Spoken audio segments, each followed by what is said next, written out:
మరి ఇప్పుడు అనమాట. డాక్టర్స్ గూడా అట్లేం జెప్పట్లే గదా సార్. అందరూ 120/80 జూస్తున్నారు గదా! అంటే ఇప్పుడు కొలమానం. అమెరికన్ డయాబెటిక్ సొసైటీ గాని, వీళ్ళు వాళ్ళ పారామీటర్స్‌నే ఎక్కువ వరల్డ్ హెల్త్ ఆర్గనైజేషన్ ప్రమోట్ చేస్తది. హ్మ్. వరల్డ్ హెల్త్ ఆర్గనైజేషన్ ఏం చెప్తుందో ఇండియన్ మెడికల్ అసోసియేషన్ గాని, ఇండియన్ మెడికల్ కౌన్సిల్ గాని వాటిని ప్రామాణికంగా తీసుకుంటారు. హ్మ్. ఇవి తప్పని నేను చెప్తున్నా. హ్మ్. ఇవి కరెక్ట్ కాదు అని చెప్తున్నాను. ఓకే. ఒక్కొక్క శరీర తత్వాన్ని బట్టి వాళ్ళు అనలైజ్ చేసుకొని వాడాల్సిన అవసరం ఉంటది. ఇదెవరు చేయగలుగుతారు? ఇది ఓన్లీ ఆయుర్వేదిక్ డాక్టర్ చేయగలుగుతాడు. హ్మ్. న్యాచురోపతి డాక్టర్స్ కొంతవరకు చేయగలుగుతారు. హ్మ్. అంటే వీటి మీద ఈ వాత, పిత్త, కఫం మీద అవగాహన లేకుండా నాకెక్కువ హెచ్‌బీఏవన్స్ ఉంది. నేను షుగర్ తినకూడదు అంటే ఓకే. తప్పు. ఇప్పుడు ఓకే. ఒక డాక్టర్ దగ్గరికెళ్ళాను. ఇక్కడే ఉంటారు కూకట్పల్లి రవిశంకర్ పులిశెట్టి. హ్మ్. ఆయనేందంటే కార్డియోవాస్కులర్ సర్జన్. ఓకే.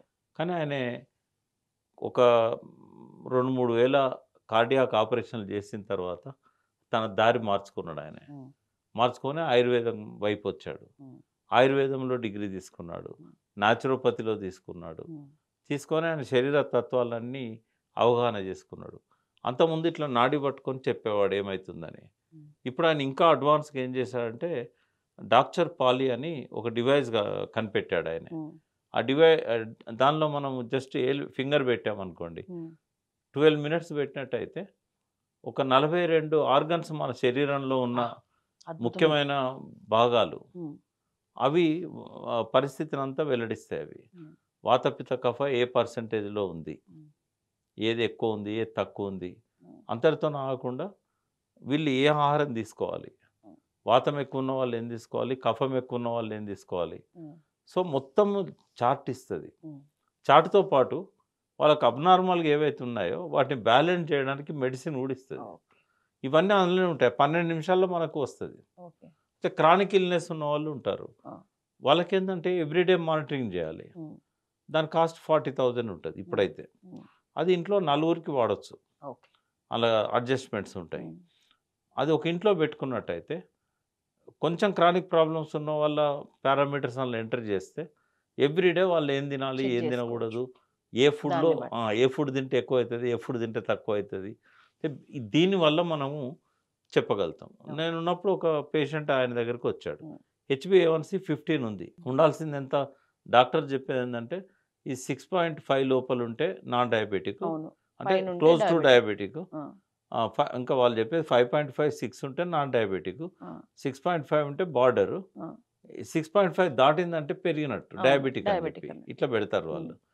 బట్ ఇప్పుడు అమెరికన్ డయాబెటిక్ కాంగ్రెసే వాళ్ళు చెప్పేదేందంటే 7.4 వరకు డయాబెటిక్ కాదు అని కాదు. జెప్పారు. ఓకే. కాదు అని జెప్పారు.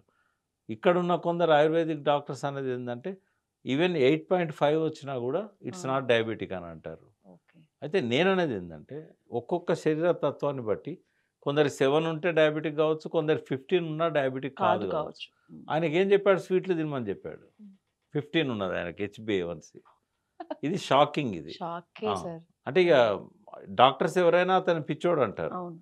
నేనడిగా, "మరి హెచ్‌బీఏవన్సీ ఇంత ఎక్కువున్నప్పుడు మీరెట్లా స్వీట్ తినమని. తినమంటున్నారు?" హ్మ్.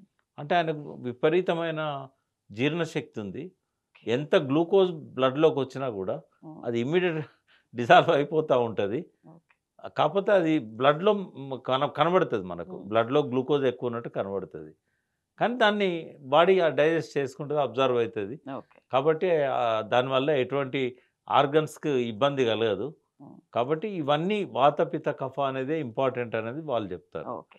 40,000 ఆ మెషిన్‌కి ఇంట్లో పెట్టుకుంటే నలుగురం యూజ్ నలుగురు చేసుకోవచ్చని యూజ్ అన్నారు. చేసుకోవచ్చు. మనం వెళ్లి ఇప్పుడు ఆ డాక్టర్ దగ్గర చెక్ చేపించుకుంటే ఎంత అవుతది సార్ కాస్ట్? అంటే నిజానికి వాత, పిత్త, తక్కువనే కఫాలు అయితది. తక్కువనే ఆ! అయితది. అదే క్రానిక్‌గా ఉన్నవాళ్ళు ఎండ్ స్టేజ్ పేషెంట్స్ ఉంటారు గదా! వాళ్ళకి ఇంట్లో వాళ్ళకి అవసరం. ఇంట్లో అవసరం. హ్మ్. మనం అదర్‌వైజ్ వాళ్ళు మనం వెళ్లి చేసుకోవచ్చు. హ్మ్. తర్వాత ఫ్రీక్వెంట్ చెకప్స్ గూడా జేసుకోవచ్చు. ఓకే. ఏమన్నారు సార్ డాక్టర్ పేరు? డాక్టర్ రవిశంకర్ పొలిశెట్టి. ఓకే. రవిశంకర్ పోలిసెట్టి. ఇక్కడ ఇండోర్‌లో కూకట్పల్లి. ఉంటారు. మన యశోదకు అదర్ సైడ్ ఓకే. ఇండు ఫార్చ్యూన్ ఉంటాయి గదా! ఓకే. దానిలో ఉంటారు. ఓకే. సో, ఇట్లాంటి అంటే నేను అడ్వర్టైజ్ ఇంత చేయాలని అహా! కాదు. లేదు సార్. నాకు బట్ మంచిగానే మంచి తెలవాలని. అదే. అదే. హ్మ్. ఎందుకంటే నేను రెగ్యులర్‌గా ఆయన దగ్గర చెక్ చేయించుకుంటాను. ఓకే. అంటే పారామీటర్స్ ఇప్పుడు అందశ్రీ బీపీ గురించి మాట్లాడినా, ఇంకోరు డయాబెటిక్ గురించి మాట్లాడినా, ఈ ఈ క్రమశిక్షణ అనేది మనకవసరం. మనది ఈ మనకే అవగాహన ఉండాలి. అనేది మనకవసరం. హ్మ్. బీపీ ఉన్నవాళ్ళు ఏం తినకూడదు. ఇప్పుడు డాక్టర్స్ ఒక డయాబెటిస్ విషయంలోనే మీరిది తినొద్దు, ఇది తినాలని గైడ్ చేస్తా అవును. ఉంటారు. అది కూడా చాలా వరకు వాళ్ళు చేసే అంటే వాళ్ళు ఏం చెప్తారు డైటీషియన్స్కి అప్పచెప్తారు. డైటీషియన్స్ మీరు అన్నం తినొద్దు రొట్టె తినాలంటారు. ఆ, గోధుమ రొట్టె తినండి అంటారు. అవును. బోత్ ఆర్ సేమ్ కదా! ఉమ్, అది కార్బోహైడ్రేటే, ఇది కార్బోహైడ్రేటే. ఉమ్, మిల్లెట్స్ తినమని చెప్తారు. మిల్లెట్స్ తినమని చెప్పే ముందు లివర్‌ని టెస్ట్ చేయాలి. ఉమ్, లివర్‌లో ఫ్యాటీ లివర్ ఉన్నప్పుడు మిల్లెట్ తింటే అది ఓకే. బాడీ మెటబాలిజం కరెక్ట్ ఉండదు. ఉమ్, మిల్లెట్‌లో ఎక్కువ ప్రోటీన్ ఉంటుంది. ఉమ్, మిల్లెట్స్‌లలో. అయితే ప్రోటీన్ మెటబాలిజం కరెక్ట్ ఉందా లేదా అనేది అసెస్ చేయకుండా నువ్వు మిల్లెట్స్ ప్రోటీన్ తినమంటే ఏమైద్దంటే ఓకే. గ్రేడ్ 2కి వెళ్ళిపోతాం. ఫ్యాటీ లివర్ గ్రేడ్ 2కి వెళ్ళిపోతాం. తినే టైమ్స్ కూడా 6 తర్వాత తినకూడదు. ఉమ్, చాలా సార్లు fatty liver non alcoholic fatty liver అయితున్నది. ఉమ్, ఇట్లాంటివన్నీ కార్బోహైడ్రేట్ లోపల మెటబాలిజం సరిగ్గా లేక ఉమ్, ఆల్కహాల్‌గా కన్వర్ట్ అయ్యి non alcoholic fatty liver. Okay. ఇప్పుడు 70% అవే ఉంటున్నాయి.